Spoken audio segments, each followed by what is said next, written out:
I have worked with companies like Maruti Udyog. I was when it was a startup with less than 100 employees, or with Larsen and Tubro as a country head with General Motors. I got into valuation through some friends of mine in 2018, the first batches. And I have been lucky to have done valuations of variety of companies, including serious audits by SEBI and by Ministry of Heavy Industries. Of course, a lot of banks, they keep on, trying to grill us. And by grace of God, we have not been asked to change a report or to even, do a rethink. It basically means that whatever we have tried to do, we have tried to do the best. And luckily, we have been able to stand by our ground. Yes, it has given us a lot of other type of things. Like in one case, we were valuing rice mill in Karnal. That whole thing is that rice mill had already come under LCLT. So the first set of owners, they exited, and their younger brothers, they came in as the second set of owners with a large discount. And the interesting thing was, when I asked them for the FAR, they gave me an FAR which was of 90 crores, whereas on the company law board, the FAR was 65 crores. So, when I asked them, I said, on the company law board, you have filed an FAR of 65 crores and fixed asset cross block. How can you tell me you're 90 crores? No, we have given a wrong information. I said, please don't say like this. Because if I say you have given a wrong information, your everything goes finish. So we have had, and they offered us bribes and whatnot things. So we have had those experiences. We have dealt with Japanese, we have dealt with Indians, of course, we have dealt with Germans, we have dealt with Koreans. And so these are the experiences that I'm going to share today is what problems we have faced with the valuation of internationally owned companies operating in India. So the equity is held internationally. These companies are operating in India, and the structure of the whole company and everything is not very easy. In some cases, there are also the big four involved.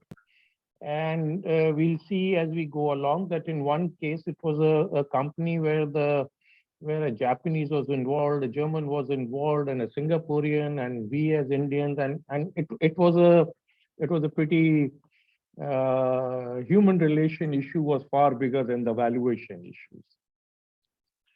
Okay, so any questions so far, or shall we start? Yeah, in fact, good morning. I'm Dr. Sethi. So the way, you have narrated that you will be conveying about the valuation of companies working in India, but subject was something like this, that valuation of foreign companies.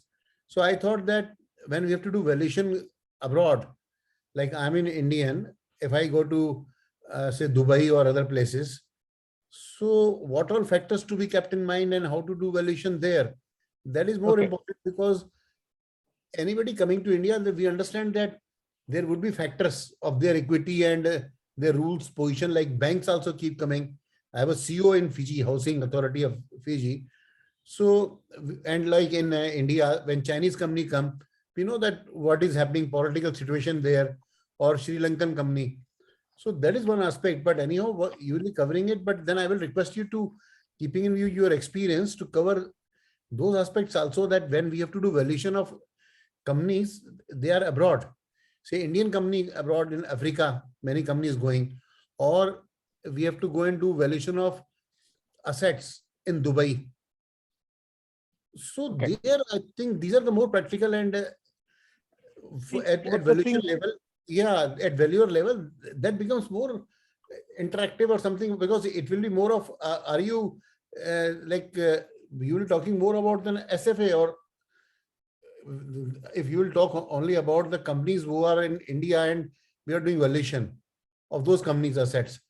But my understanding was that it will be something that going abroad, Singaporean company, when we go to Singapore, or American, if you're not touching America, but at least Dubai, or so procedure could be the same. So kindly cover that part also. That is, I think, Okay. Now, see, I think there is some misunderstanding there. But however, we have also done valuation in US and in UK, and we can also cover that as well. That excuse me. And here we are only talking about physical assets. Valuation of company per se as a total business asset requires a lot of different things, and a different country will have a very different specific need. Let me share one example. It is a very interesting example. When Honda came into India in 1992-93, somewhere around that time, they created two joint ventures. One was with Kinetic Group, Kinetic Honda. Another was with the Hero as the Hero Honda. Now, the problem they started facing was in the second year when they got dividends. So dividends at that time was tax-free. And if they were to transfer dividend to Japan, there was 20% withholding tax, and then they were to be taxed in Japan. So altogether, they were unable to take a decision, or they said, okay, let's wait for a proper tax regime. And they kept the money here. And that went on for about 14 odd years when they realized now they have so much money in India that they don't need anybody in India to make their products. So the first thing they did was to divest from Kinetic, which was easy. And the second was to divest from Hero, which took a lot of, very serious issues inside between Hero Group and between the Munjal family and the Honda. And they were able to do an agreement of separation in 2007 in Bangkok. So, and of course, after that, they created the first plant in Manesar, which is the IMT plot number one. And now they have multiple plants, one in Bangalore, one in Gujarat. So, that's how that is also one way of how international companies and things work in India. Another thing, when the company goes abroad and there is a different set of way by which we look at it. So I have not planned my plan for that, but let me see if we are able to finish off. We can definitely take some work on that. And in case not, then I will request Divyajyoti to have another session on how to value assets and companies of Indian equity in abroad. Dubai is a very easy work, but a lot of other companies which are into more difficult environments like Europe or in Africa. I have worked in Africa for 4 years, so I understand the situation that way. So, Dr. Sethi, I hope, though of course we are not meeting all your requirements, but let's proceed, I guess. No, sir. I think I will request you, because I am also a PhD and I am also now Emrix. So kindly understand that, like if you are talking only about, say, Maruti, or like you are giving example of Honda, that divided, kindly understand that our level, I'm new to valuation. So first of all, like suppose you have to tell us, so let's not talk about only about something happening share, and so that becomes superficial. You please we will get benefited. You start with this, that for this valuation, if our qualification, whatever we have, what is the qualification required, or anything else is required for the benefit of everybody, then how to go about it. And then like foreign company coming, if we will only remain in between the words that that they were spending this much and they had earned this much, so we are not having any concern for that. We should be more talking about that, first of all, that what are the requirements in, if we are doing in India or going abroad. Abroad, suppose what I'm talking about, Dubai is easier. You give an example if you are experienced. Say Mr. Mohammed Ghani is there, some sheikh. He tells me, I go, like I've been to Dubai and even in Africa, Sierra Leone and Senegal. So next time when I go to Dubai, I say that I am an international valuer. So kindly tell us that what are the requirements of becoming international valuer? Okay, If Mr. then, Sethi, I think, Mr. Sethi, I so think, then it becomes interactive and interesting. no, Mr. Otherwise, Sethi, I think there is a very gross misunderstanding. This seminar is not organized to give you the information on how to become an international valuer, how to get registered in Dubai or in any other place. That is definitely not the intention of this no, seminar. So at least with your in case explanation, that is a, I think please, then please. Mr. Sethi and Mr. Agarwal, sorry I'm interrupting between. May I suggest that let the session start after 45 minutes? It's 2 hours session. After 5 minutes, we will have good flavor of what Mr. Agarwal is covering. After that, if there are still certain gaps that can be taken up in the last 1 hour, that would be my suggestion. Let us proceed. Okay, thank you. So let me start on this. So this whole thing is the issues that we have faced in our experience with valuing of assets of international company based out of India, where the manufacturing plant in India and majority of the equity is international. Now, when we say international, we mean not from India, and these can be from Canada or Europe or from Singapore. We have not come across any company so far where the ownership has come from Dubai. So here the international companies that we talk about are in manufacturing, which of course there are many. Foxconn is one, which is the largest manufacturing in mobile phones, and National Panasonic and Cobelco and so on. Finance companies are also here. OLX, there is a several finance company. Nomura Finance is there, and Mizuho Bank, and they are also there. And of course, there are service companies. So service companies are not very public at this point of time. Now, the structure of the companies, they can be full subsidiaries, like what we see in Samsung or Hyundai, or there can be joint ventures, like Minda has several joint ventures of JVs in Autopart or Maruti Udyog or so on. And third is joint venture and with public quoted share, for which there are Hindustan Unilever and Maruti and like this. So there are different type of structures, different type of the companies which are operating here at all in India. Now they become pretty complex. Now let us say there is a parent company in country A. They have a subsidiary in country B and a manufacturing company in country C, and they have a manufacturing company in India. So now the reporting of financial and asset data is in all the countries. The depreciation as per the local company law may be treated as difference, will be different rather.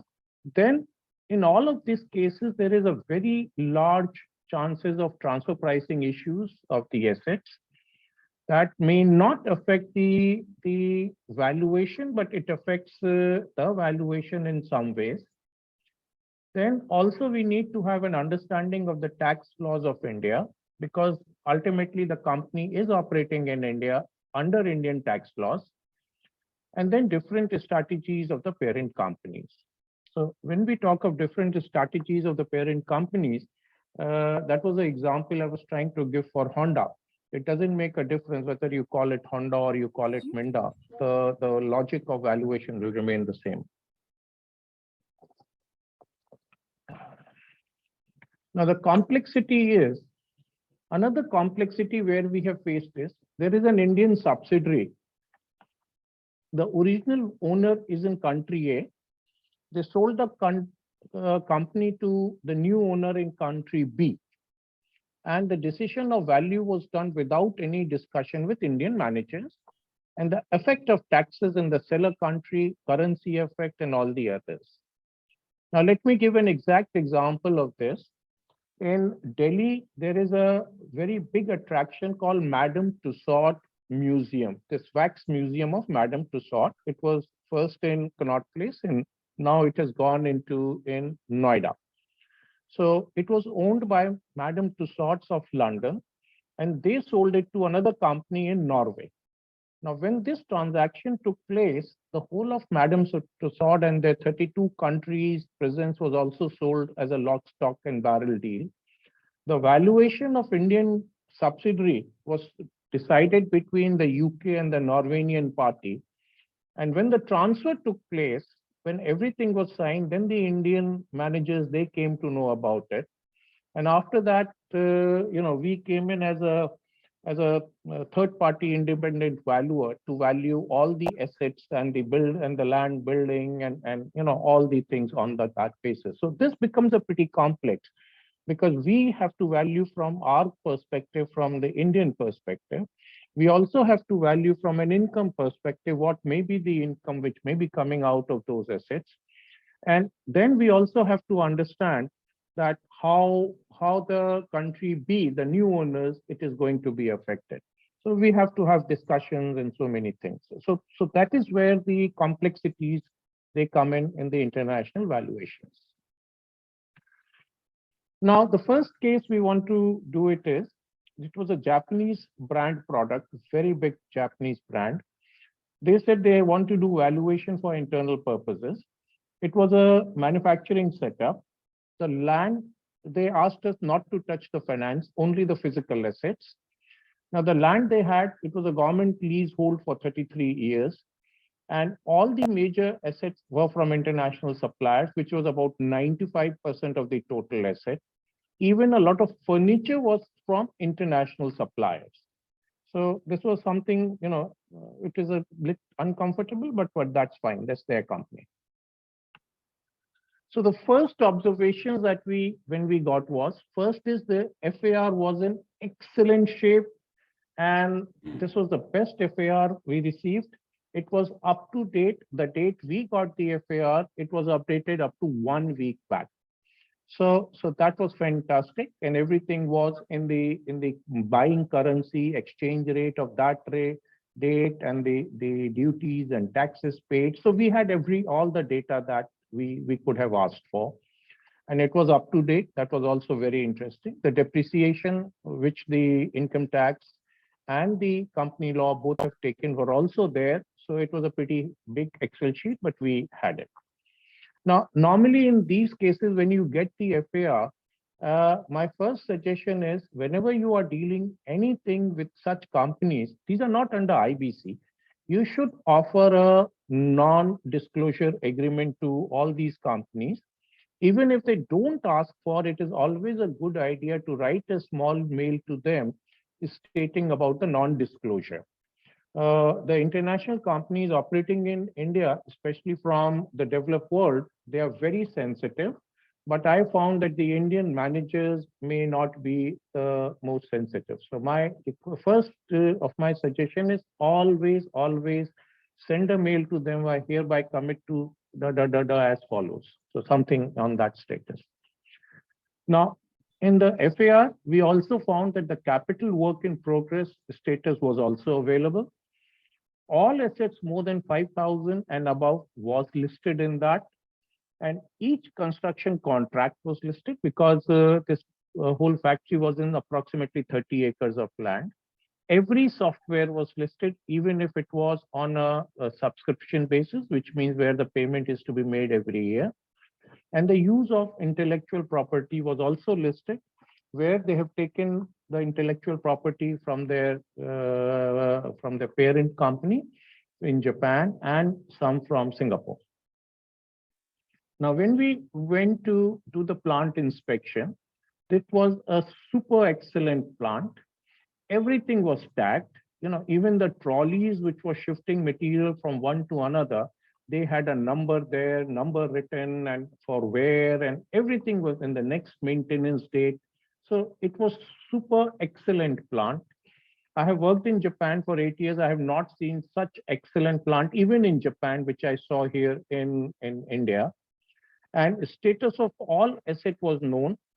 So even when it was under maintenance, not in use, it was all written there. You can see. So the inspection that way was very good.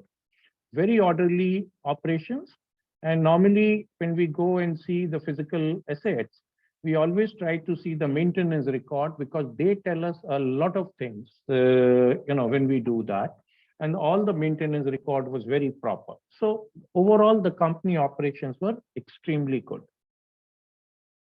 So they were not making profits. Now, when we went on to further, they did not allow many pictures to be taken as a physical assets. And in certain case, assets were also not shown to us due to secrecy of technology. And they very clearly said, sorry, we will not allow you to enter this particular area. We are saying it is there, but we will not show you. And there were a lot of assets. Another thing we found was there was a lot of assets which were purchased from the parent company and not directly from the manufacturer. So whenever assets are purchased through the parent company, especially those assets which are not special purpose, like a press or a die or something, you always feel a little uncomfortable. But that was there. And custom clearance documents were not available for inspection. And financial audit report was available for inspection.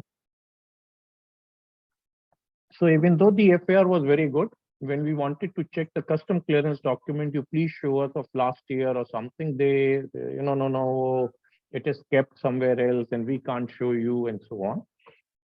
So that was it. It is a private limited company. So financial audit reports was available.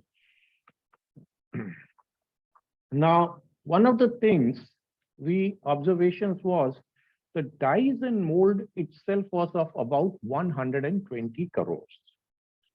And the plant is four-year-old.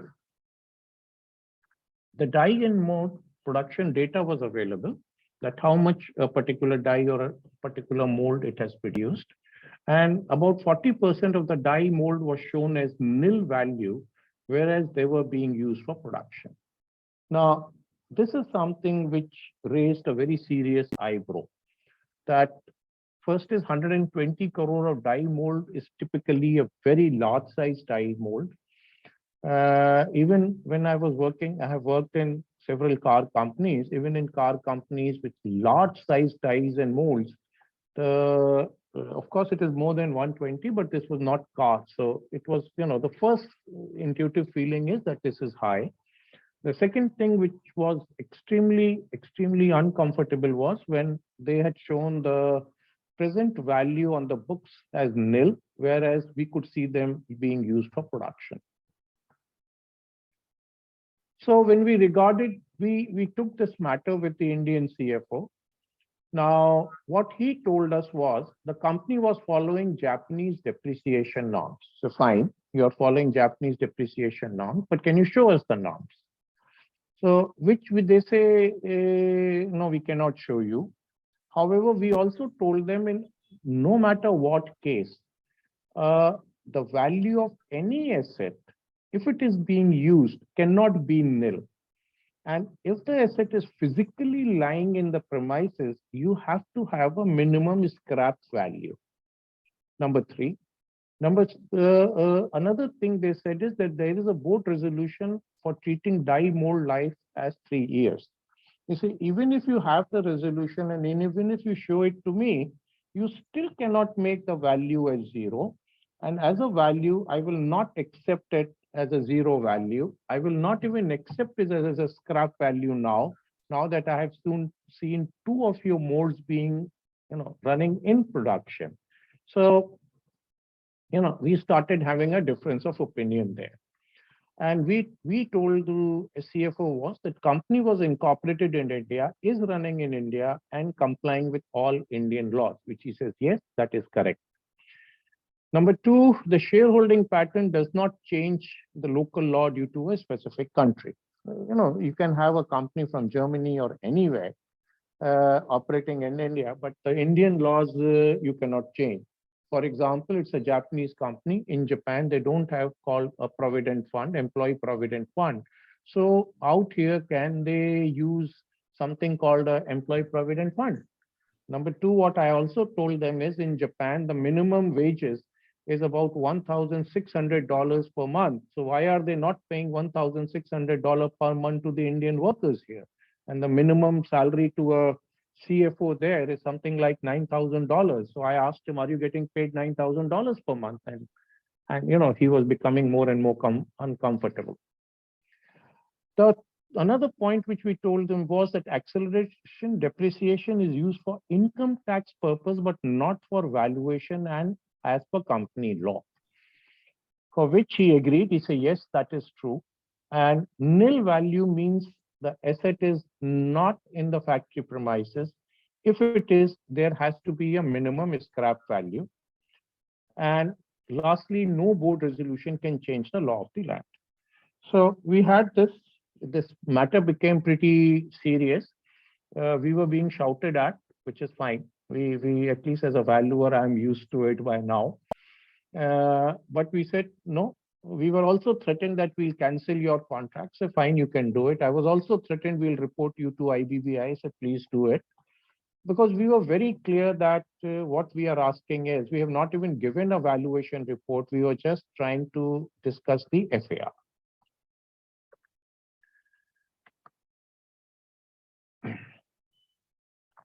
Now, another thing what CFO asked us not to mention that we have not seen some assets. Now, had nothing was being told to us, it was second matter. But when somebody tells me that you have not seen those assets, please don't put it in your report that you have not seen the assets. And we regret it, as we were not sure that assets are actually there, considering those were A-class high-value assets. Actually, those assets were for R&D purposes. And I do understand these are for what you call would be high-value assets. They could have still shown me the asset from far, but they refused not to do it. But anyway, that's fine. So all of this started creating a very big discomfort feeling, both in the mind of CFO and in our mind. He was getting uncomfortable that ek imandar valuer kahan se aa gaya, and we were getting uncomfortable that we may be asked to give a report which does not, justify me being the right valuer.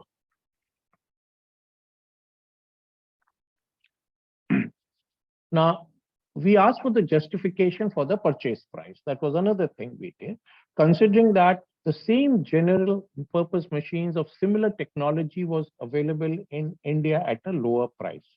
Now, here what we are talking about, example, is a 1,000-ton plastic injection molding machine.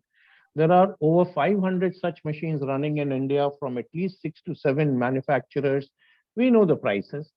But the prices that we found there was approximately 1.5 to 2 times than the Indian price, or a 400-ton hydraulic power press. So when we started asking justification, that you please tell us that how have you purchased this at 2 times the price? What is so great about the machine? And I'm a mechanical engineer. I can go, I can inspect the machine. I did not find anything which is so special. So why should I take this price? I'll take on a replacement cost, which will be much lower. And for that, the answer was that these are come with molds, and so they are high cost. But when we found the detail, we also found the molds were capitalized separately. So you had a asset, which was the machines, and you had the molds, which was also separate. Now, the only way I could have checked whether they have come together or separate was through the custom clearance document, which again, they did not show us. Considering that everything was so good, even then they did not show us. Then we started coming into threats. So the Indian CFO clearly threatened us that he will complain about us for asking bribe and misbehavior. He also threatened to cancel the valuation from us. I know Japanese language personally, but that's a very personal thing. And we requested that we can have a meeting with a Japanese CFO. He also refused to do that.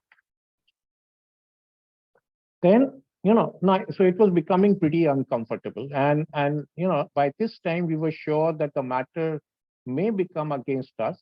So we used to keep the telephone there with the recording, though, of course, we did not tell him that we are recording the conversation, but we did it. So what we did was, with our team and with our thing, what we decided was what to do. So you cancel the contract is not a problem. That's okay. But something has to be done. So we wrote a mail to their MD requesting that we may submit our draft report. And if that is not acceptable, assignment may be cancelled with no obligation. So, we did escalate it to the MD. And the MD, he's a Japanese MD, he agreed to do this. So the draft report, it had several, we made a very, very large draft report. It had several sections. So first thing we started off is what is valuation and what is international valuation standards. So this was the first thing, because what we wanted to tell the Japanese management that we as Indians doing valuation for an asset in India, we follow these valuation standards, and in these valuation standards, there are Japanese companies also which have signed up for these. Then the second section we did was the law in India related to depreciation, life of asset, and other matter. And all the relevant sections, we also did a copy paste from actual gadgets, giving reference to everything where we were quoting from the law. So you can imagine this whole first and second part, how big it became. Then we had section 3, why we need to follow the law of India as Indian valuers. We can follow the law of other country if made available, so long as it is compliant with IVS as well. IVS being International Valuation Standards. And after that, we did the valuation process, and we also gave the final value. So you can see that in this report, a lot of things which we do not follow, we had to do it, and we had to do it with very simple English, because the English of Japanese is quite weak even at the top level. So this whole report became pretty bulky. And the report was accepted in toto, even by the head office in Japan. Okay, so the learnings on this is, first is be clear on your fundamentals. The second is be ready to explain to the international clients with evidence. Use simple language. In India also, only 10% and 2% English is the first language. Draft report is a good way to resolve differences, if any, and be patient. So these were the learning which came out. We also realized that our Indians who were the CFO and all, they were trying to justify what we got from them rather than to either to tell us, you give us a report and we'll have a look at it or whatever it is. So there was some, we had that thing where with the Japanese, we did not have any problems. Okay, sir, any questions on this or anything else which you would like to ask on this, sir?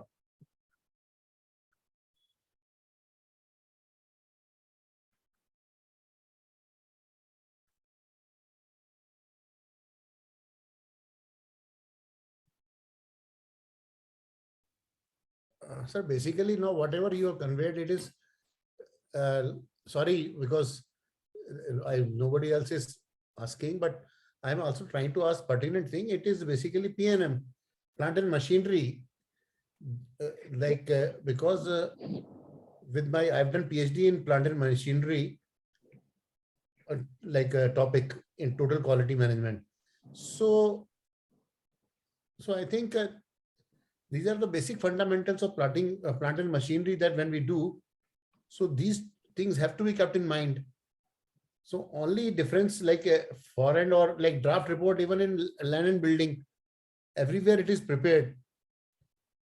And it is with the bankers also, and to the main client, not to the party, we share, and so that honestly, sometimes they may ask for some additional and it saves time. So plant and machinery and assets, I don't understand either.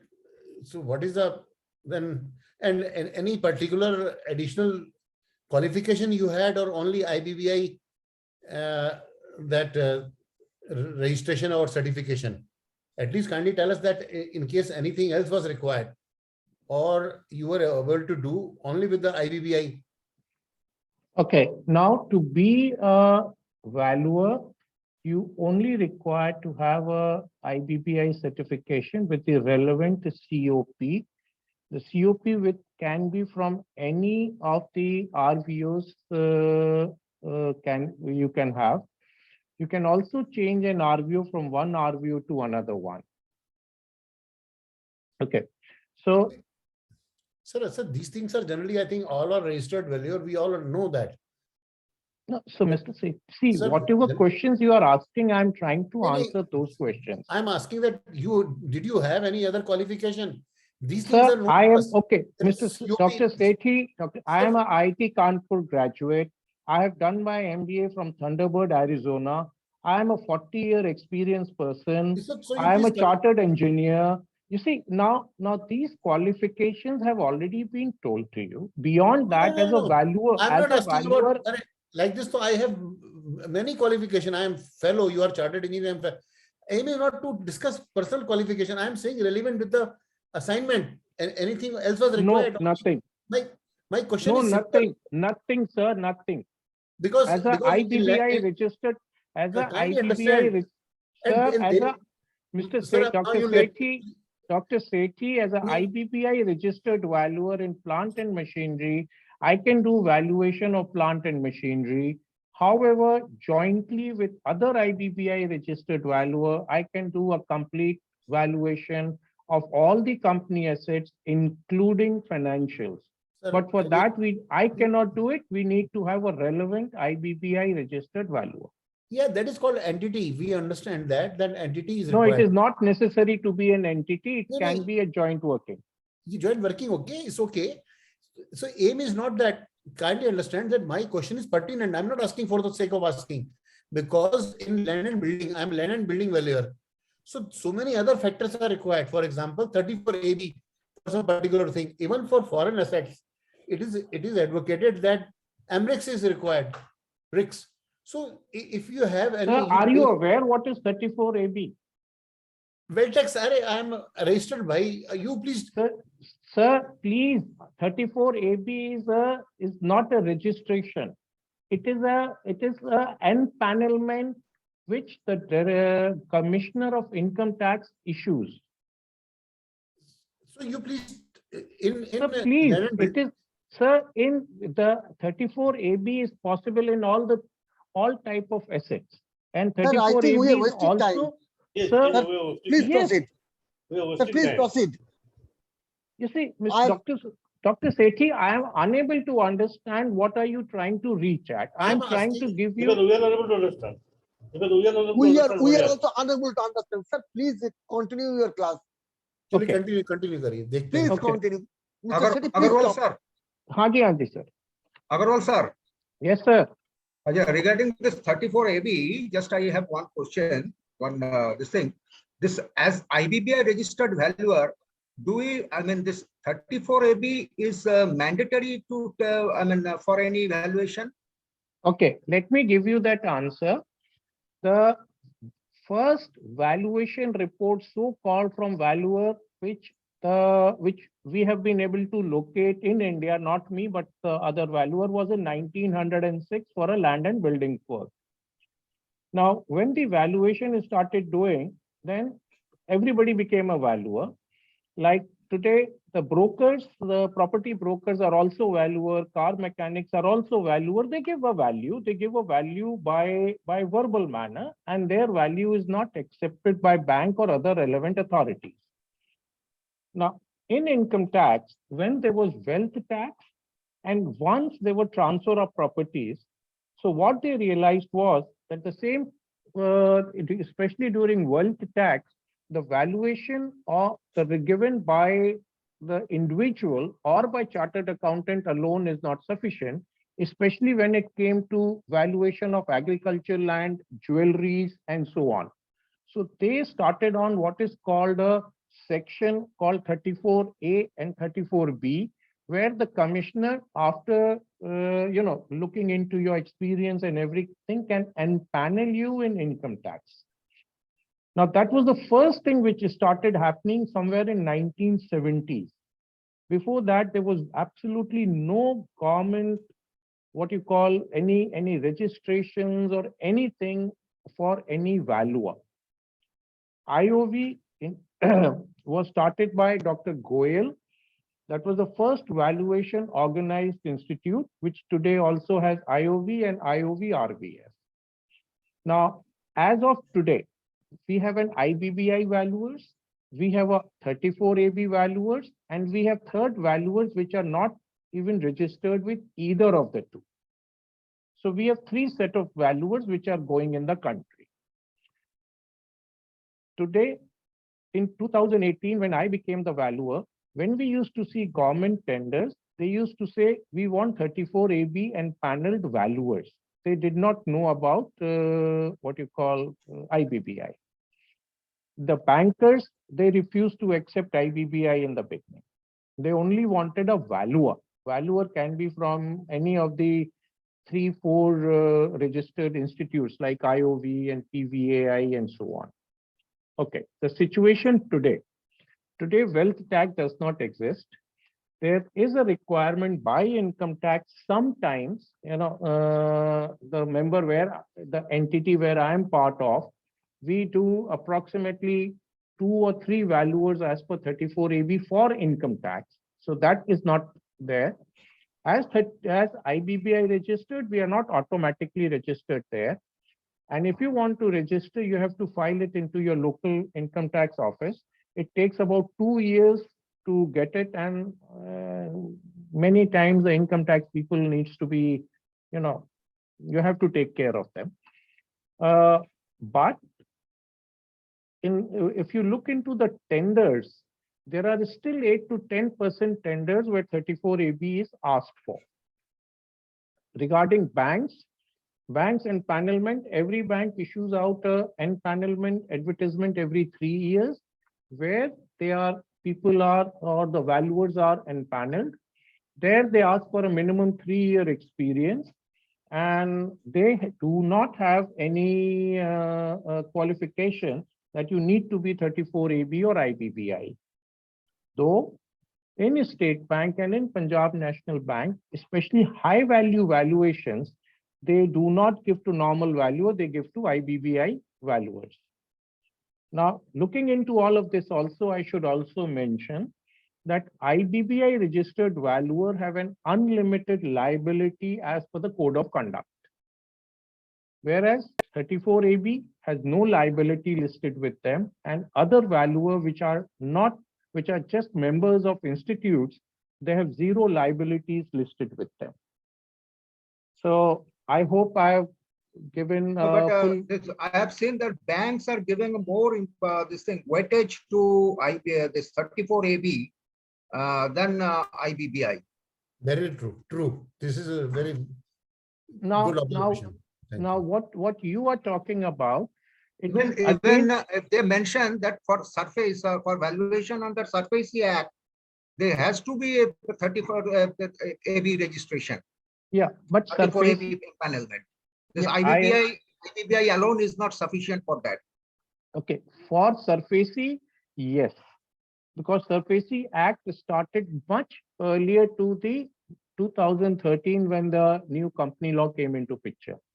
But today, bulk of the cases are not going into Surface, they are all going into NCLT.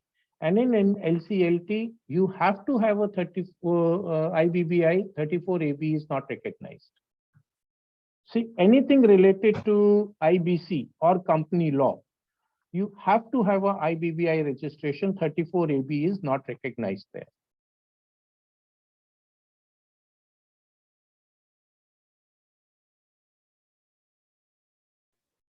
Hello? Okay. Yeah, is that okay? Okay, sir. Okay, any other questions on 34AB?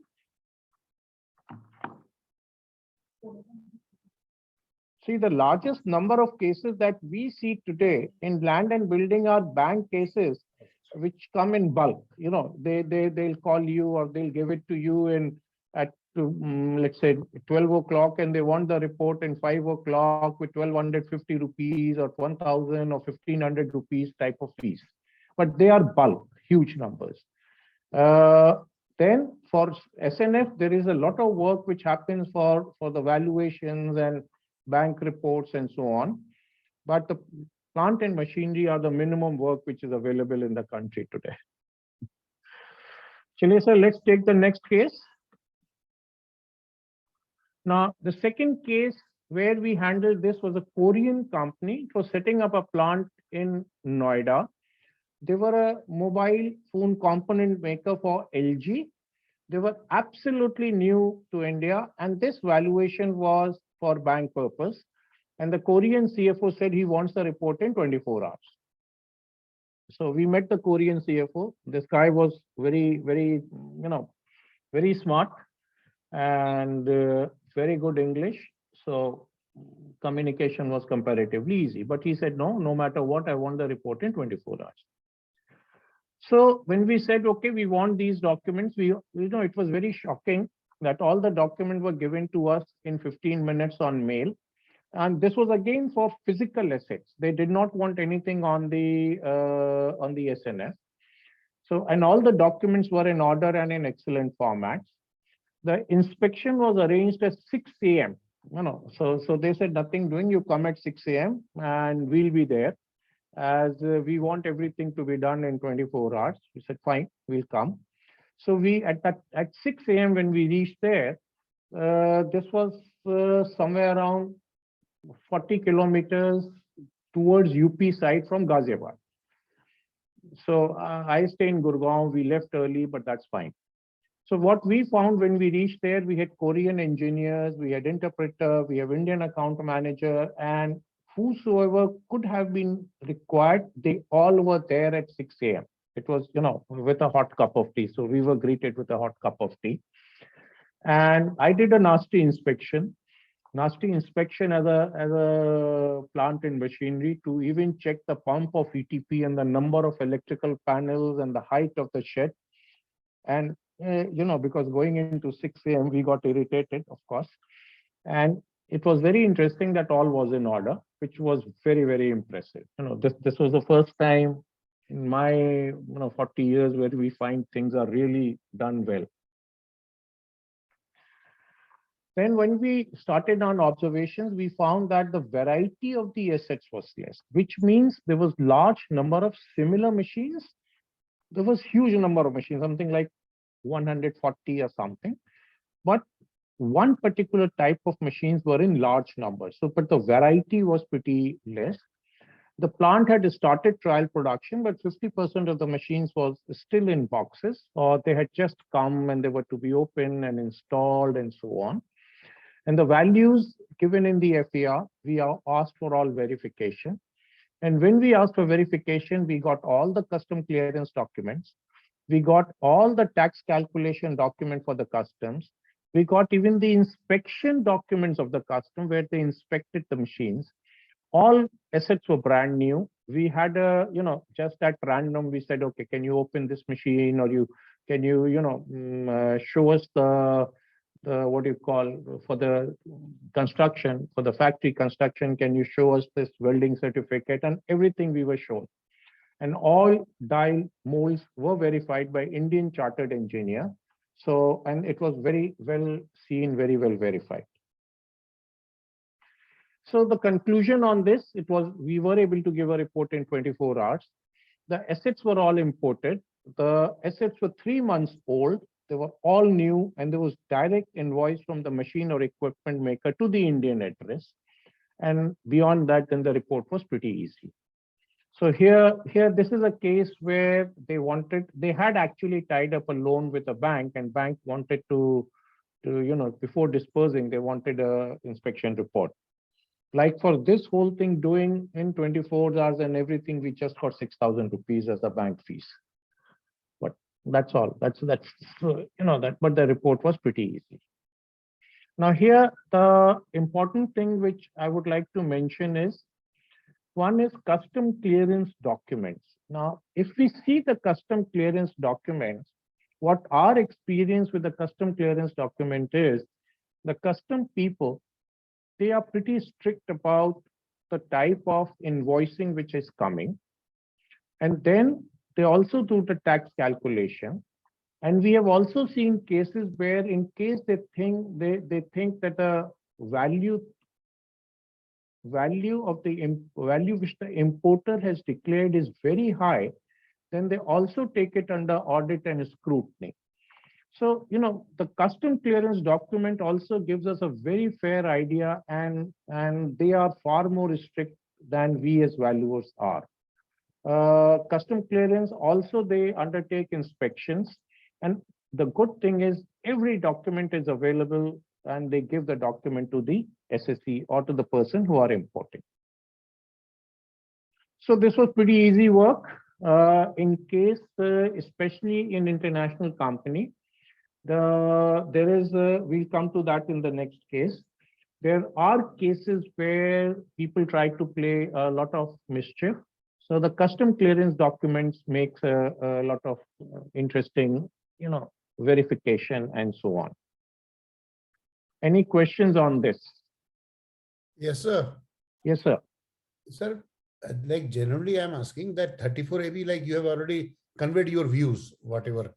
So in a similar manner, there is something I just want to know, and whatever I'm talking, it is in the industry and everywhere, that there is something called RICS. So do you feel that Royal Institution of Chartered Surveyors UK, that after obtaining certification from RICS, if somebody does this valuation of international companies, so will there be any advantage? Or, and because when we go out, they are encouraging that you should be having RICS certificate. So in a similar manner, even Japanese companies, or they can always say that in addition to IBBI, if your valuers have RICS, and big companies have RICS, like some valuers. So may I know your views on that, RICS? And Sir, I know 3 valuers. All the 3 valuers are 50 years age plus. All the 3 people are in the valuation work for over 20 years. And the reason I'm saying these 3, they surrendered their RICS. 2 of them land and building, and 1 was for plant and machinery. Yeah, this one, yeah. They surrendered their RICS is okay, but I'm saying that, is there any requirement of RICS for any international valuation? Sir, now when we talk of international valuation, if you are talking of a valuation out of India, let us say in Dubai or in Middle East or in Singapore or somewhere, then they will specify what do they need. Okay. What will they need? The valuer, it should be an individual or a firm. The valuer should have so much experience. Valuer should have done so many assignments. Valuer should have done total asset size of so much. So a lot of this, a tender type document is prepared. Okay. So only after that, that assignment is given to the people who qualify on these technical matters. Correct. So is there any requirement of RICS? That's what I'm asking. Sir, you can definitely have RICS. Sir, you can have RICS, but whether the RICS will give you the work is not important, not guaranteed. No, but sometimes there is a requirement, compliance requirement of RICS. Suppose So Japanese please do people, it, sir, please do it. I'm not saying don't do it. You can do it. Nobody is stopping you. Sir, I am also a RICS qualified valuer. So, sir, may I speak in Hindi, sir? Yeah, please. Sir क्या है कि IBBI का जो registered valuer है उसके आने से पहले RICS एक इम्पोर्टेंट ऑर्गेनाइजेशन थी जो वैल्यूएशन के फील्ड में रिकॉग्नाइज थी जी। लेकिन IBBI आने के बाद में क्योंकि रिटन एग्जाम है इसके लिए तो MRICS की इतनी आवश्यकता नहीं है। और सर मैं ये सेमिनार जो है मैं टेक्सास से अटेंड कर रहा हूँ सर US से, और यहाँ के जो टेक्सास के जो लॉज हैं सर वैल्यूअर के लिए, I have gone through that.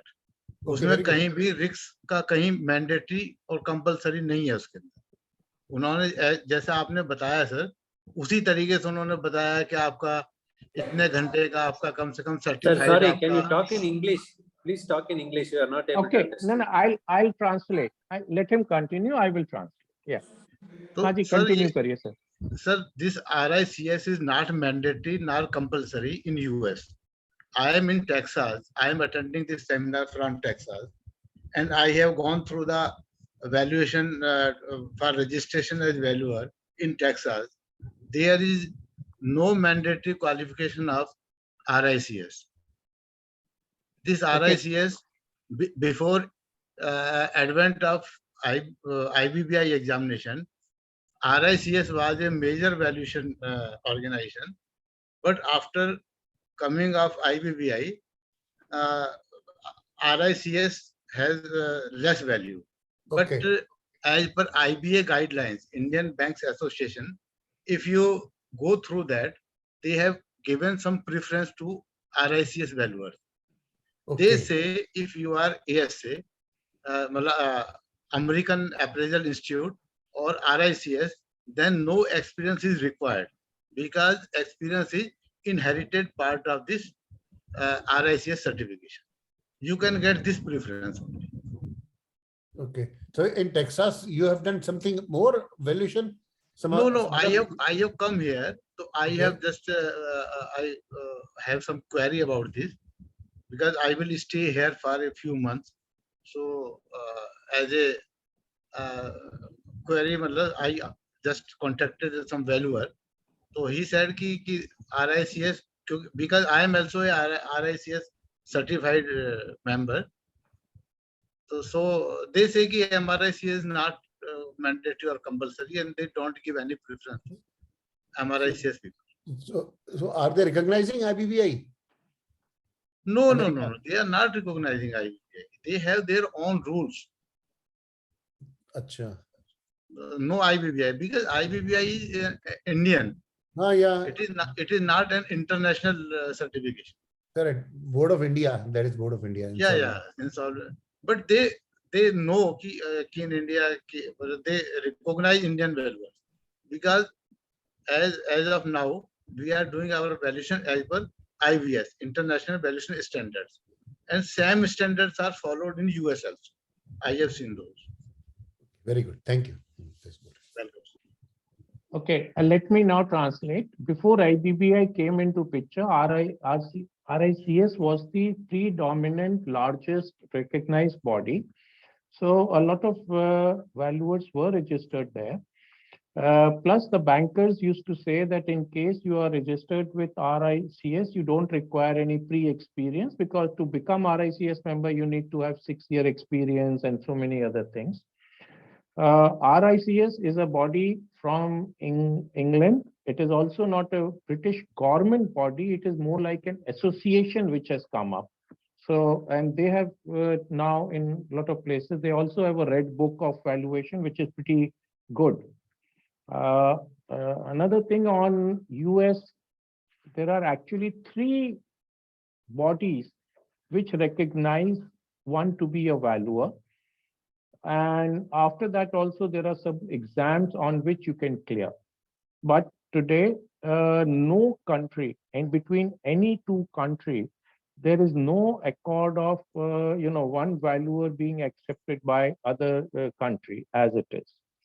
Now, even companies like CBRE or Knight and Frank, who have large valuation practice in real estate, they have valuers which have qualified valuers from Australia or from different places, but they are not IBBI registered valuers.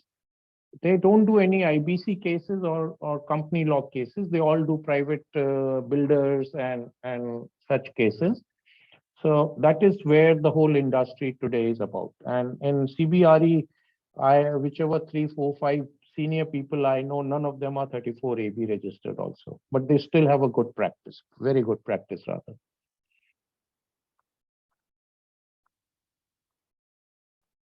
Anything else, sir? Dr. Sethi, does that answer all your queries? Yes, sir. Thank you, sir. Kindly proceed.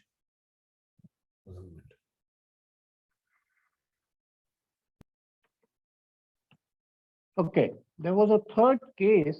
It was very interesting. The parent company, it was again in Japan. They had a subsidiary in Singapore. And from the subsidiary, they opened a subsidiary B in Singapore. And the parent company opened a subsidiary A in India. And this subsidiary A was a supplier to subsidiary B.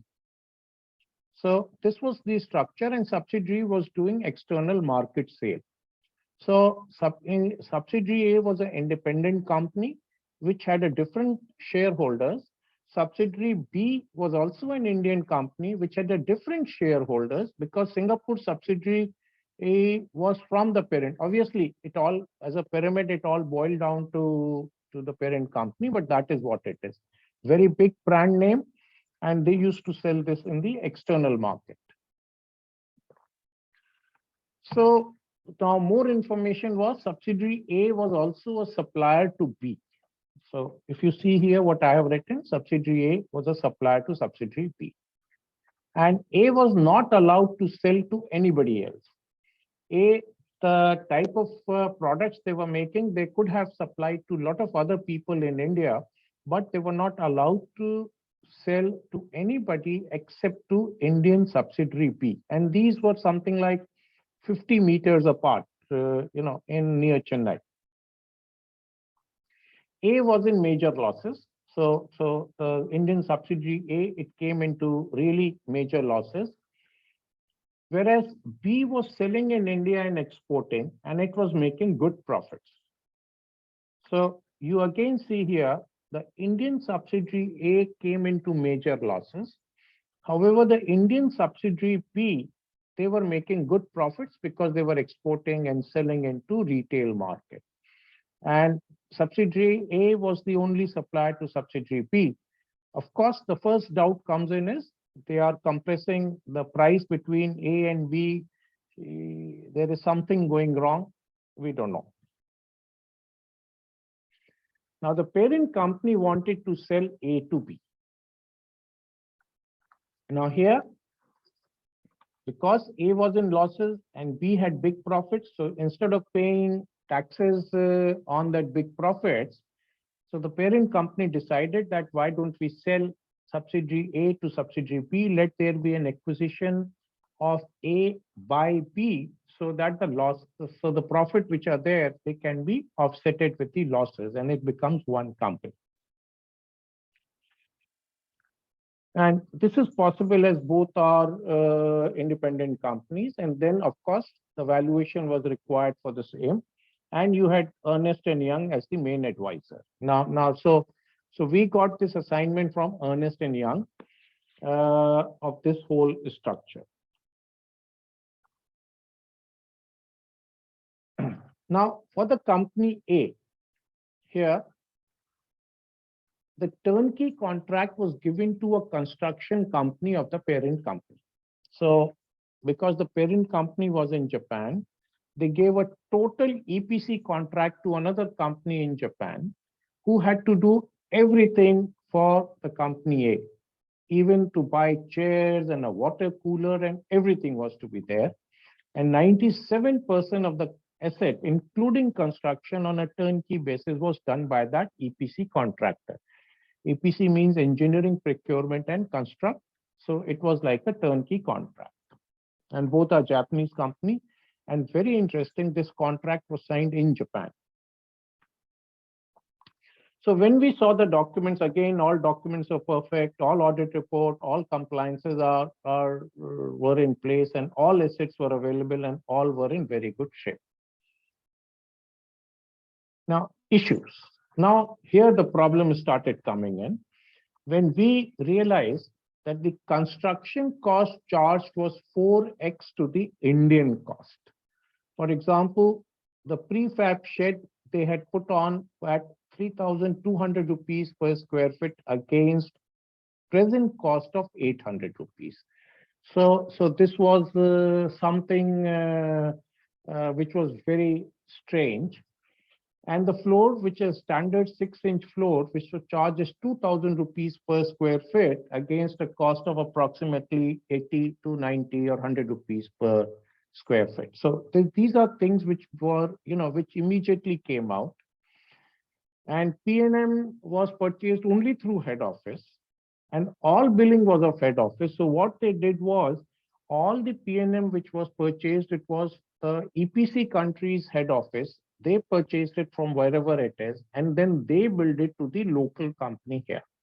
And all billing was of head office, and all the prices were approximately 50% higher than the open market price. And the custom duties were also paid on the higher prices. So it was very obvious that this whole factory has been set up at approximately approximately double the price which an Indian company would have set up. And again, the depreciation they took as per Indian law. The gentleman who was the CFO, one person by the name of Mr. Sundar, he was a brilliant chartered accountant and a company law person. And when we asked to him in Hindi that, have you seen this? And he said, there are many things I can't say because I'm taking a salary from here and they pay me good. So at least he was, pretty frank enough in that. Decision makers were all international Japanese, and they had very, very little English language. Now, in Ernst & Young also had two experts, one from the parent company, another from India, and both of them were not very friendly with each other. So now you can see where we came into picture as a valuer. How do you value these? And with Ernst & Young, you can't take a fight because you get assignment from them also. They can't do all the work. So, now how do you handle these type of things? Now, more information, losses of A cannot be offset by profits of B. Profit of B is 35% corporate tax, 20% withholding tax on sending home, corporate tax at home country. Merger was a logical decision so that Indian companies can offset the losses. Higher fixed asset means higher depreciation. Now, this is something which became very obvious to us. The another thing where we could not ask, but we started feeling an inkling that while company A came directly from Japan and company B came from Singapore, maybe there is a money siphoned off which happened, which the company siphoned off not as an individual, because these are very, very huge companies, 300-year-old companies. But the parent company in Japan thought that let me put it up, and in case there is a loss, I'll wipe out the loss in my books in Japan. In case there is a profit, then we can use here. And this particular thing where all the fixed assets which are put in there, they are highly inflated costs, we have seen in nearly all the international companies. So as a money transfer was from one pocket to another, a higher valuation was preferred. So here now the matter became, number one, how do you justify or how do you handle large, very high in books, income tax, custom duties, all paper in order, but still the value is very high. And second is, it's a very clear thing that this is being done to offset the losses. So what we did again, as per local norms, we did not change much. So what we also did was, then we said that, well, because it is come here and they had Japanese people coming, so we said there is a technology transfer which has taken place, which we added sub cost. And then also we estimated a fairly longer life of the asset because the upkeep of the equipment was very high, very well. And the buildings that was made was super excellent, very, very well made buildings.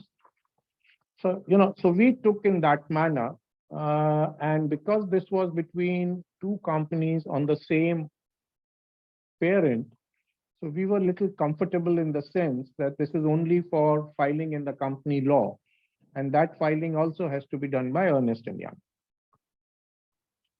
The biggest issue we faced on this was handling Ernst & Young. The Japanese Ernst & Young had a different track of thinking, and the Indian Ernst & Young had a different track of thinking.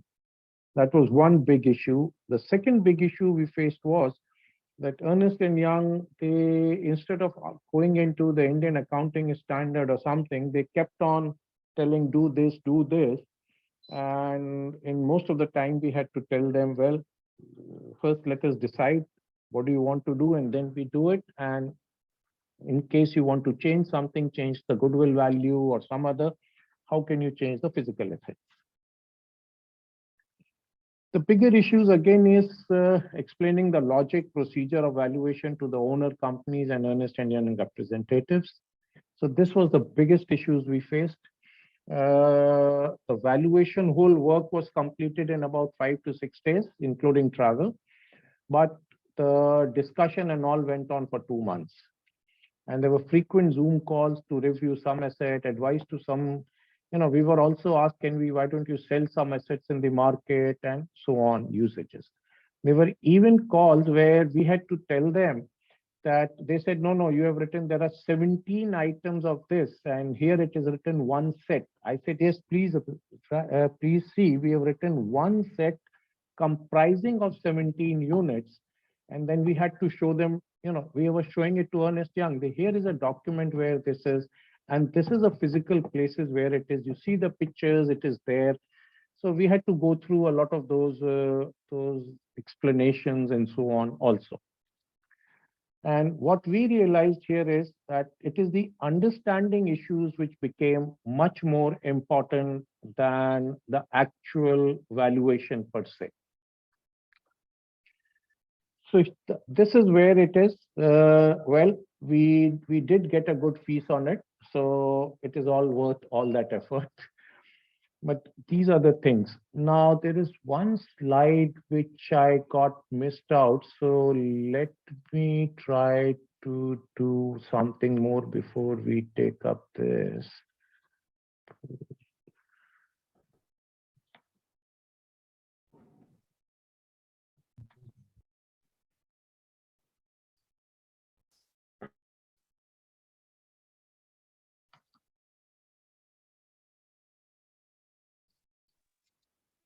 Workout का कोई असर नहीं करेगा मेरे ऊपर फिर और मंदिर आया हूं तो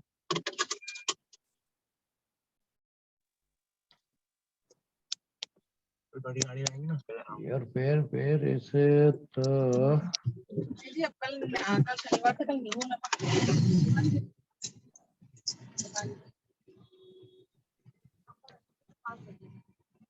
Just a minute, please.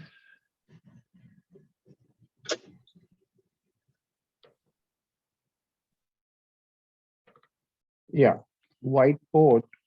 Now, some of the things which I wanted to write, I will put this and put it on the presentation. So when you will get it. The first thing that I have realized in international valuation is understanding of the situation. Now, what I realized was understanding of the situation between us as valuer and the client can be quite different. So this is something which we have realized and we should be careful. The second is language. Even if we are talking all in English,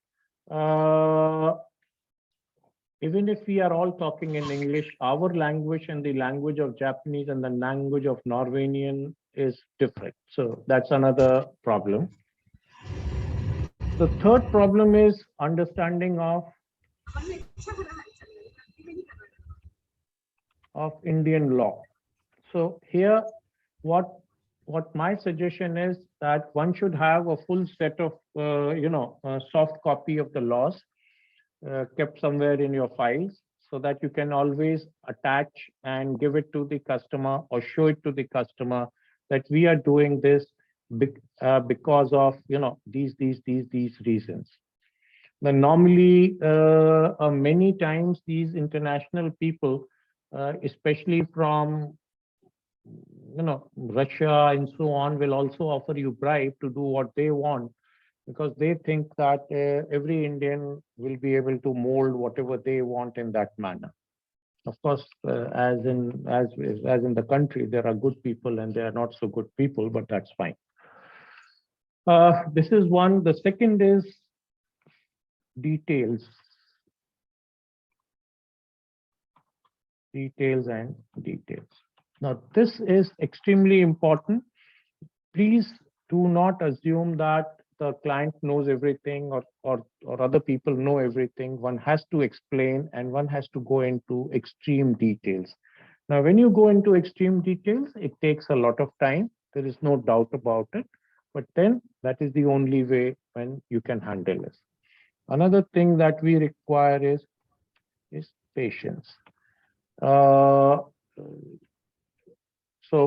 it is very easy to say, but a patience is required when the international people, they will call you at, let's say, 7 o'clock in the night, or they will expect you to be on a conference call at midnight because in Europe, they are, they want to be there at that time. So most of the valuers I have met, they are flexible in this, but then, one still has to be very patient on this. Beyond this, what my rule have been, follow the law.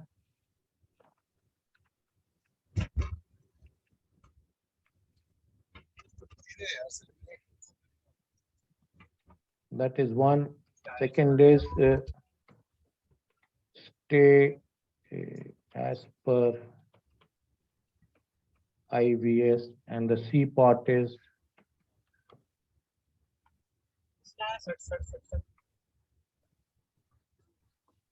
assumptions, calculations,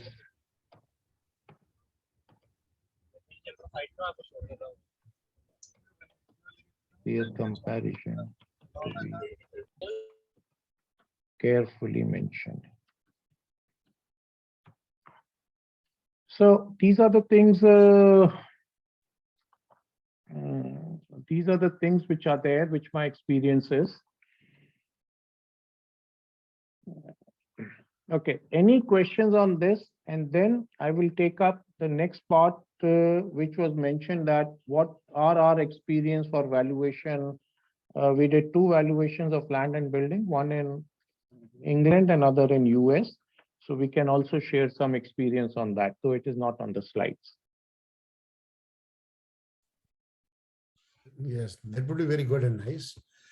Here, once again, I will just request you to convey me that logic you are trying to convey, that when like sheds rate was 4 more from 800 to 3200. So like you said that use chronological or something you covered up. Just can you please convey that point again, that how did you then finally arrive? No, we did not cover up. What we told the clients was that something between 800 to 820, 830, we can use a discretion, we can do some, but between 800 to 3200, we will not do that report. So what you should then do is, whatever we have given, then Ernst & Young should get a S&F valuer, or we can do that S&F valuation through our S&F valuer, and put this as a tech value called technology or goodwill. But as a physical asset, we will not give you such a high valuation.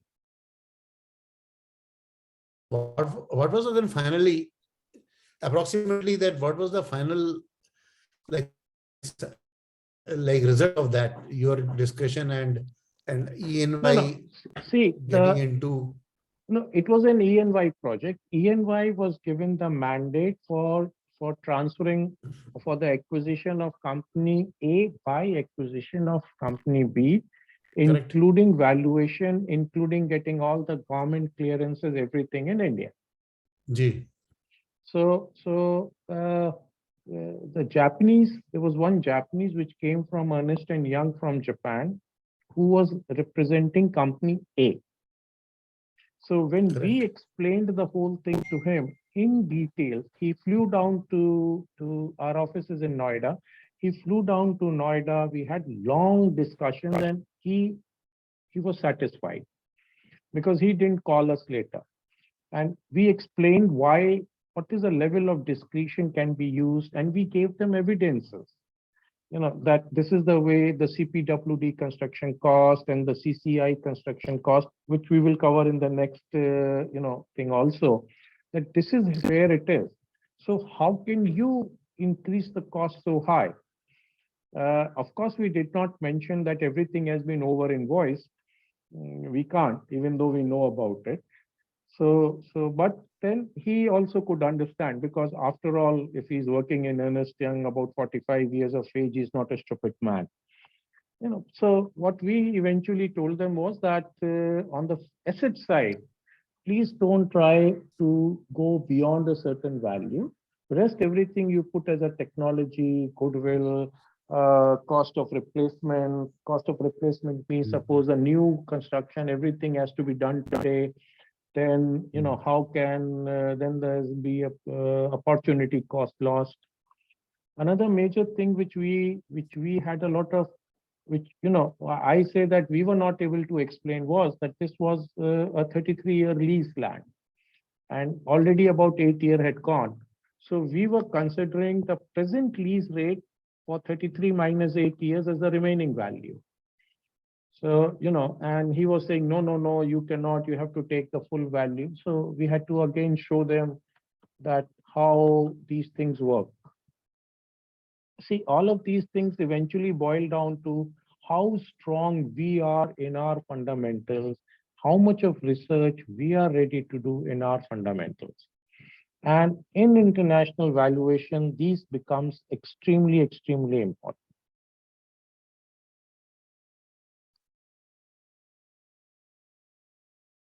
Let me share one case. We did this case. There was a company called Bharat Pump and Compressors Limited. Has anybody heard about it? It's a BHL subsidiary. Yes, sir. Okay, good. Very much. It is not a BHL subsidiary. It was an independent company set up in 1970s. They are among the few people in the world which used to make compressors up to 1,100 bars. And their main client was all these refineries and powerhouses and so on. In 2021, somewhere in the month of April, May, the cabinet took a decision to close this. Now, the decision was taken at 12 o'clock, and by 4 o'clock, the management of BPCL was not aware. The CIF, they were told first, and by 4 o'clock, the CIF big battalions had moved in the company in Allahabad, Prayagraj, where this factory is, and everybody was forced to leave inside the factory premises. So when we went for inspection, we saw even lunch boxes thrown, so everybody was just forced to leave as it is. And there was an administrative office which was outside, and the factory was inside another gate, and they left. And then when they left, it was after that things realized that this factory is going under closures. When we came into there, the whole it was of course through a tender and everything. So when we went for doing inspection, we were greeted by these union leaders shouting and so on. So it was a pretty uncomfortable, and we were slightly afraid as well. And when we did, we saw it was very obvious to us that this factory, the employees had spoiled the factory. Now, let me tell you some very interesting things. The technology they had taken in 1978-79, in which they had not converted the foot-pound into kg millimeters even today. From that to now, not a single weight reduction program had been done or energy saving program has been done. The total inventory they had was for over 3 years. So it was obvious that a lot of things are being purchased. And inventory, when we started looking into inventory of items which were machined, grinded, ground, and kept, they had taken rust. The machines were excellent, not well kept, but fine. So when we did this total valuation, and they had a cylinder plant. And during COVID time, this was just around the COVID also, they had got approval from UP government to make oxygen cylinders, which again, their union problems and so on, which they could not do it. Now, very interesting, this company's, the chairman of this company and MD was from BHEL. He was typically a BHEL general manager who was running it, but it was not a subsidiary of BHEL. On the other board of directors were also Engineers India Limited, one board, technical board members and others. So when we gave this total report, because all of this happened, we were extremely careful. We said, now we know very well that this report will go under some sort of audit. And so, when we filed the tender, we were not aware, but when we did it. So we were very, very careful. And it took us more than 15 days just to, keep tallying and so on. They had given us 3 months. We took extension of 1 month, but we did it. After we did it, we had to give several presentations, the last one with the Secretary of Heavy Industry about the process of valuation and things on valuation and so on. So this whole thing became so, what you call, so detailed and so much of discussions and so on. And everything was telling us, sir, we have nothing against you, but we also have to save our skin. We have to make sure that, everything is above board and so on. And so, so like this.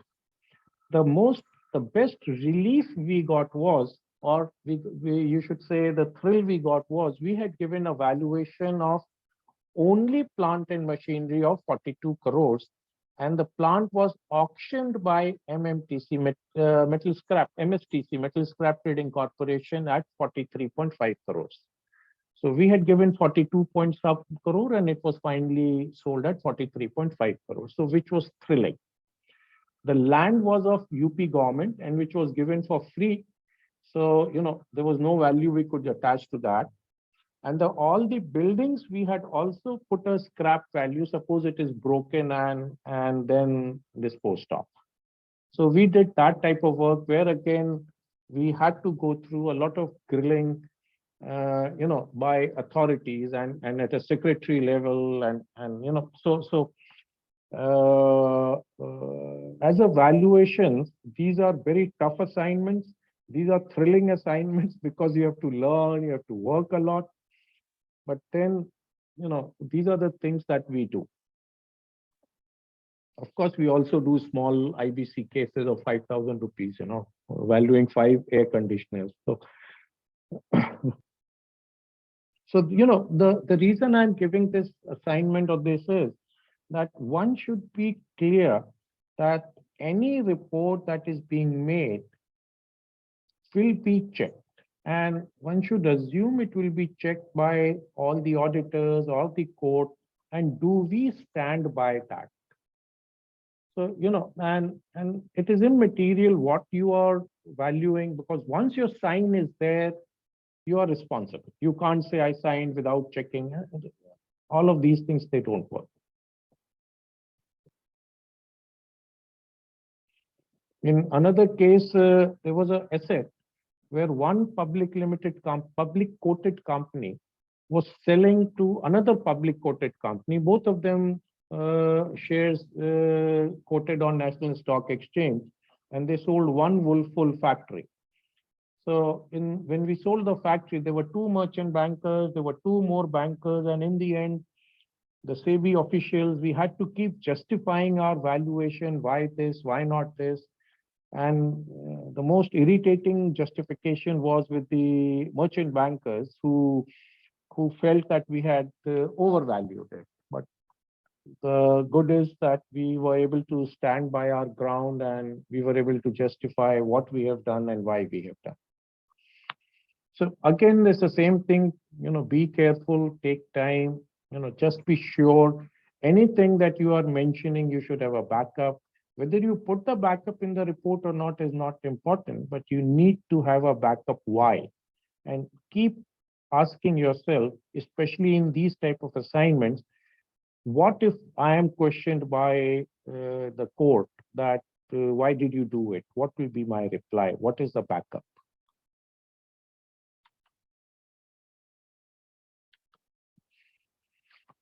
Okay, sir. Anything else on these? Is it possible for you to share a typical report to be submitted?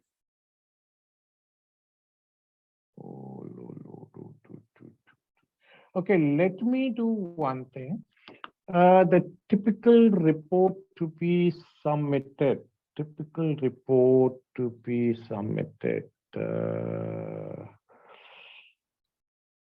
See, if you look into the law, I cannot show it the report, but let me see. Let me do one thing for the index one. I will find out one report which then I will show it. Is that okay? Yes, perfectly okay. Okay, okay. But the best way to do a report is just follow the IVS guidelines. That is the best part. If IVS guidelines says you should have this, you have this. It should have this, you have this. So we are pretty, and the reports are not very complicated. They're very simple way of writing, but we have put it in a logical order as per what we feel is logical. So.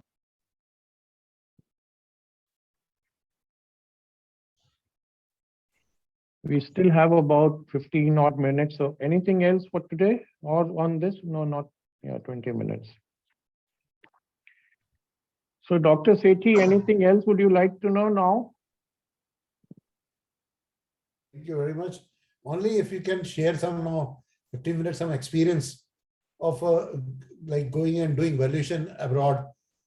So like from Texas, he had conveyed in a good manner that local rules, that is understood also. Common sense also says that whenever we will go abroad, so local rules we will have to use, but still like compliance wise or something, if they have some other requirement, because they will not be recognizing directly IBBI, that is the Board of India, Insolvency and Bankruptcy Board of India.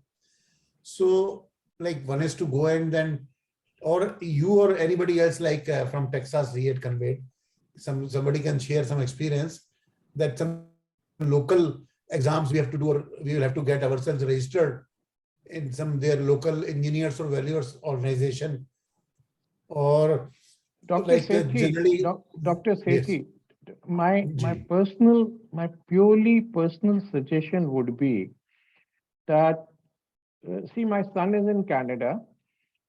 We keep visiting, and I have also tried to see how to register myself in Canada.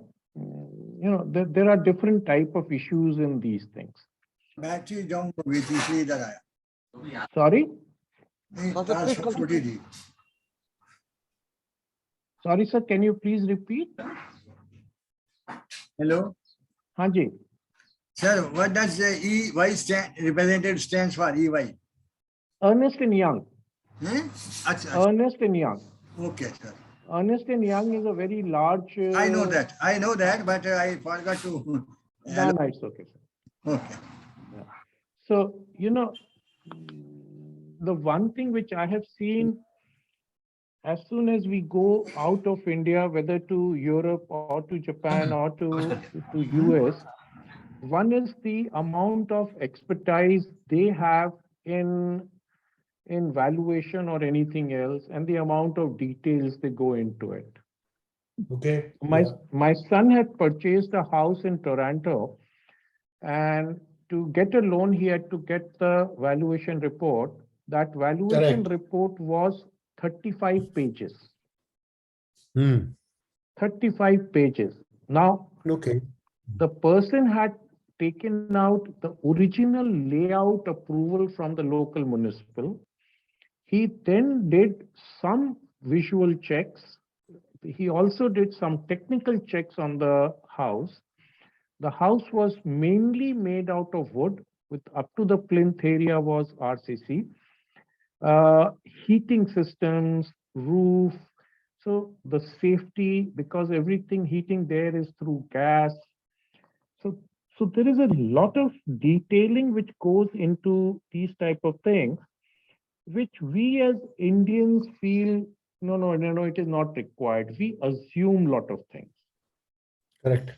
So that is one major difference. So then he must have charged also good fees.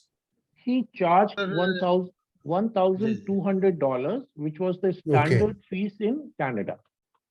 Okay. Sir, in Texas, जो normal fees is, it starts from $400 and goes up to $1,200. Okay. So we are Canadian dollar is cheaper to US dollars by about Yeah. 20%. Ah. So the fees is approximately similar. But the report Sir, which the sir, report which report they, in yeah. valuation report is, sir, it's a very explanatory, not like India, sir, we make. Really, sir, such a big contents are given in the valuation report. I have started studying how they, and sir, in sales comparison method, they give at least 5 examples, 5 comparisons. So another thing is that ये भारद्वाज साहब बहुत अच्छा बता रहे हैं भारद्वाज साहब. तो आपने मिस्टर भारद्वाज कुछ have you joined something, some local body? No, of sir, I just came here 25 days back, sir. अच्छा, तो आप टूरिस्ट वीजा पर हैं? Sir, my son is in the US, sir. I have come to him. I will stay with him for 3 months. 3 months. तो मतलब फिर तो मतलब you are not on work visa. No. I'm not. Sir, I am just studying how valuation assignments are being carried out in Texas. नहीं, पर local body में उनके तो कई रियल एस्टेट के लिए भी रूल्स होते हैं. सर उनका क्या है कि मतलब यू हैव अगर आप if you come from another country you have to complete 300 study hours in US. That is mandatory. अच्छा. And you must have 1,500 verifiable experience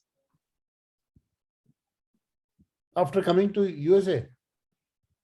Sir, if you want to do valuation in US, so because in US every state has its own rules. There is not any single rule. Okay. If you are in Texas or if you are in California or you are in different states, they have different rules. So I am talking of Texas. So there is one agency, Texas Appraisal Certifying Board. Acha. So you have to get yourself registered with that board. And there are also CEPs and the CPE points you have to submit every month. And after every 2 years, you have to renew your license. In India, 34 license is renewed after every 3 years. But here, after 2 years, you have to renew your license.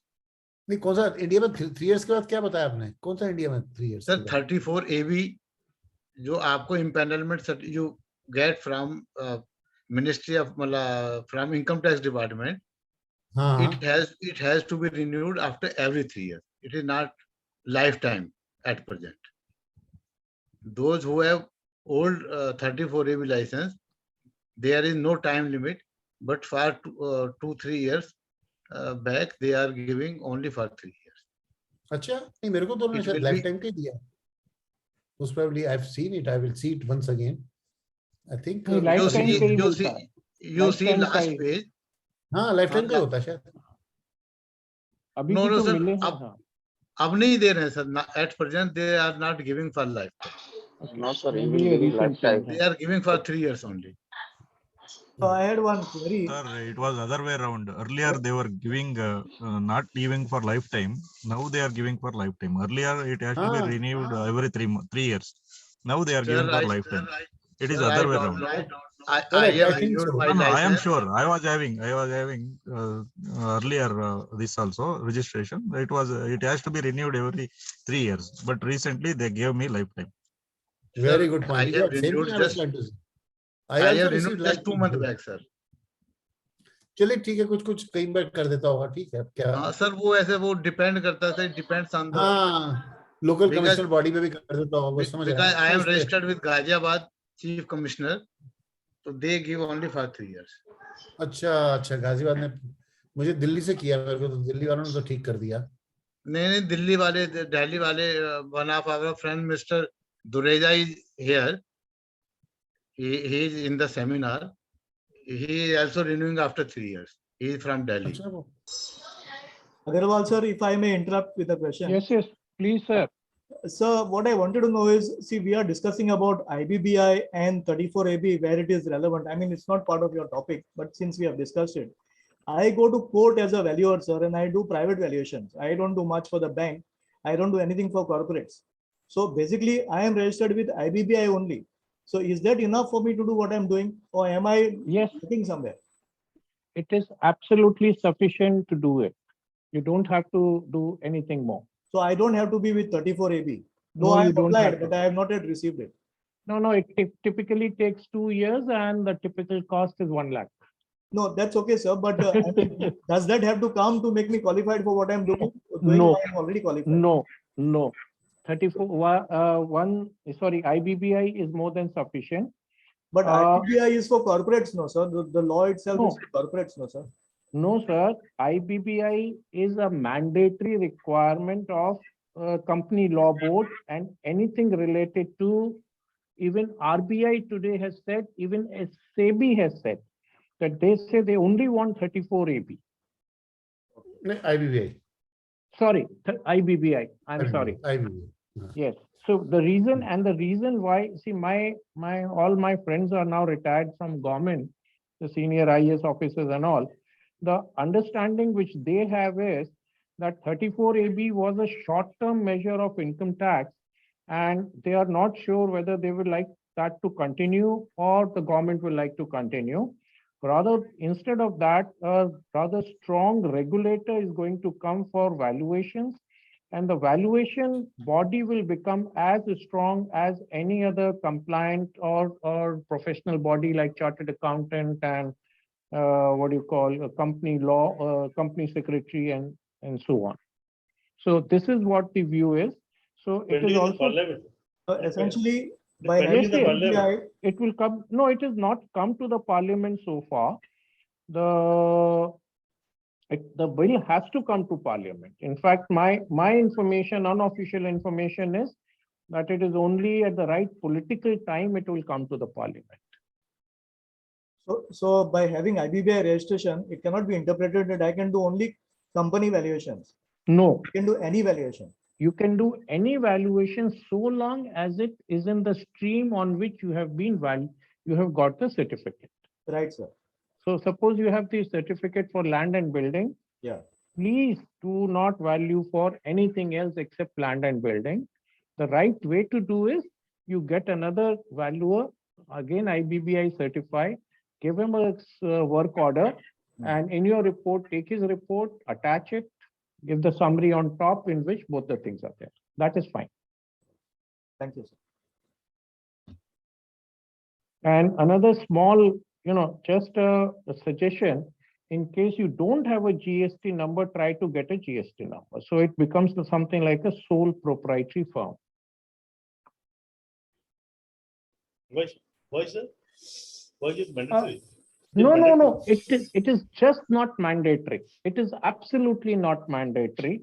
But especially large corporates, if you have a GST, they have a somehow I feel what I have seen, they have a comfort level.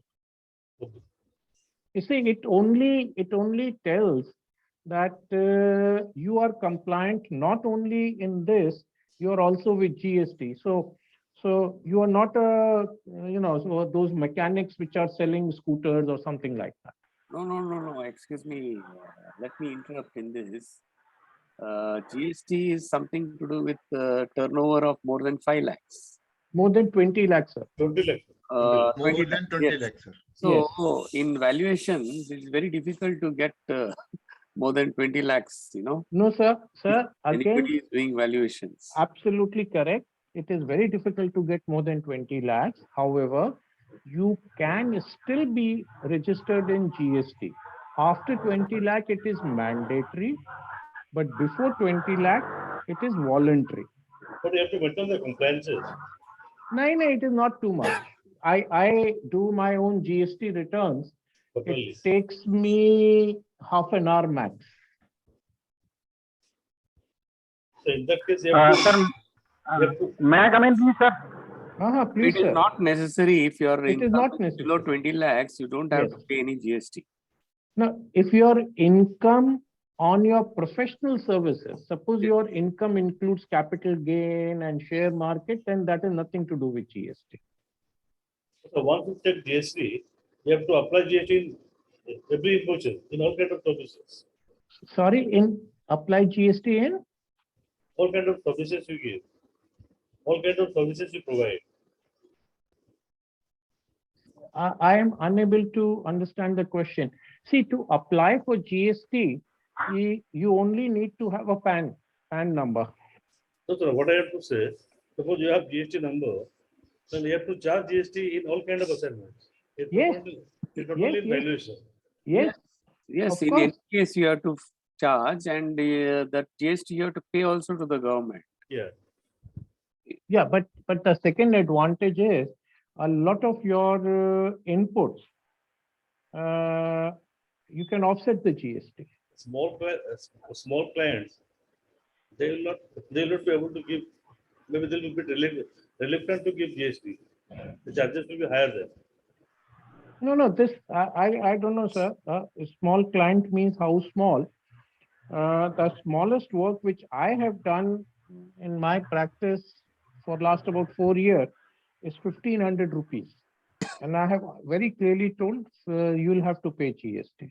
And the highest billing we have done is few lakh rupees, which also is with GST. Very motivating. So again, it's a matter, sir. I don't know. This is again a very personal feeling. Of course, it is absolutely not important to register with GST. But with the corporate client, typically they ask, are you registered with GST? Sir, is it very difficult to get GST number? No. It's not. No. You can get in the same day you get GST. Very easy. Maximum 7 days. When I have also When GST number, I got on the same day. I applied, and immediately after lunch, I got the GST. I don't know why in Noida they are not giving me something. My CA was telling that they are saying that you are not filing at right address or something. For last 4 or 5 days, he is struggling. But then, sir, I have a request. I'll tell you with my experiences, a little of my personal sharing experience. So I was in the corporate sector at a very, very senior level, at a CEO, blah, blah, blah. And in 2014, I decided, yeah, enough. And now I want to go and relax. And after about 4, 5, 6 months, I got sick of myself.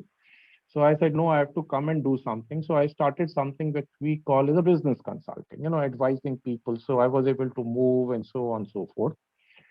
Now, hardcore engineer, MBA, CEO, I never did accounts in my life. So I outsourced the account to a third party and took the service tax number, blah, blah, TAN, PAN, whatever it is. So the first thing when I asked the concerned gentleman that you have to file the service tax return, they say you come to my office and we'll do it together. So I went 3 days to his office and I realized ki Baba, if I'm going to sit there and get my accounts made from him, then what use it is? So I was zero. And what I said, okay, let me try something. So I went into a very nice website called YouTube. And in YouTube, please believe me, I learned everything. How to do accounts, what are accounts, how to do service tax, and so on. And then I stopped paying everything to that party. And since then, I'm doing all my taxes, including TDS return. Income tax is the only thing which I hire a good lawyer, chartered accountant. And I pay him well, and he does all my tax. But before he does my tax, he ensures all my GST, everything is in order. And if not, then he makes sure everything is in order, and then the tax is paid. So like today is 2nd of October, by about 12th of October, all my September invoice and input and everything, it will just take me anything between 1 to 2 hours and my return will be filed, just sitting on my home office. But I have realized that with GST, and that's what my auditors and others, strong chartered accountant has said, that if you have GST, the level of compliance increases by 1 level higher as far as the government of India is concerned. And today, everything is tracked. Your credit card is tracked, everything is tracked. So having a GST 1 level higher compliance is a comfort feeling to the regulatory authorities and to the companies which are your clients. That is all. It is not mandatory, sir. It is not very difficult. In my opinion, filing GST return is simpler than doing valuations. It's safety. Sorry, sir? It's safety. May I come in, please? Yeah, please, sir. Sir, I would request to you and the host that the discussion should be on the topic which you have discussed.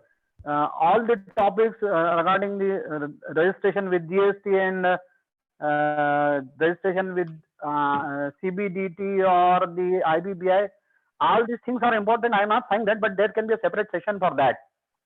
I think Agreed, our discussion and question answer should be on the topic which you have shared on the board. And I think you will appreciate it, and the entire team will consider it sincerely.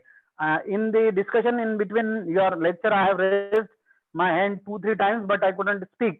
And now things are gone out of my mind. Sir, this is the request. Please, you have a very good session on the different reports, sir. Thank you very much. Right, sir. Chalo, anything else before we close out and we meet at 2:30? Because next session is going to be a slightly more difficult session. It is on indexes. That's also going to be pretty a little more statistics and mathematical oriented. Okay, if there is no session, then let us close this and we meet at 2:30. Okay, sir. Thank you. Okay, sir. Okay. Thank you, sir. So we will again meet at 2:30. Thank you. Yeah. Okay. Thank you, sir. Thank you. Thank you. Thank you.